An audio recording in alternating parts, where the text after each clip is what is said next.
Welcome back to పద్దు express. చూడండి, చాపర్లో ఎంతో ఈజీగా ఉల్లిపాయలు కానీ కూరగాయలు ఏదైనా ఎంత ఈజీగా కట్ చేసుకోవచ్చు. ఉల్లిపాయలు కళ్ళలో నీళ్ళు రాకుండా కూడా ఎన్ని ఉల్లిపాయలైనా ఇందులో కట్ చేసుకోవచ్చు అండి. చూడండి, ఇలా లావుగాను కట్ చేసుకోవచ్చు, పక్కన సన్నది ఉంది, రెండు రకాలుగా ఎలా కావాలంటే అలా కట్ చేసుకోవచ్చు. చూసారు, ఎన్ని ఉల్లిపాయలైనా కూడా బాగా కోసేసుకోవచ్చు. అలాగే టమాటాలు చూడండి ఎంత సన్నగా కట్ చేస్తుంటే అవి అసలు ఈ సన్నదానిలో పెట్టి కట్ చేసామనుకోండి చక్కగా జ్యూస్ లాగా అసలు చాలా మెత్తగా అయిపోతాయి, తొందరగా ఉడికిపోయి జ్యూస్ లాగా వచ్చేస్తాయి అసలు. చూడండి, టమాటాలు కూడా ఎంత ఈజీగా కట్ చేసుకోవచ్చు.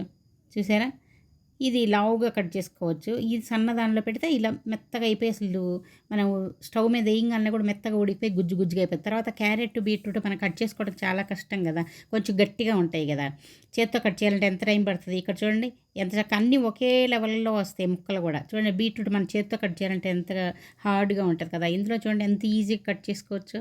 ఎలా ఉంది, నచ్చింది కదా. అయితే ఇంకెందుకండి ఆలస్యం.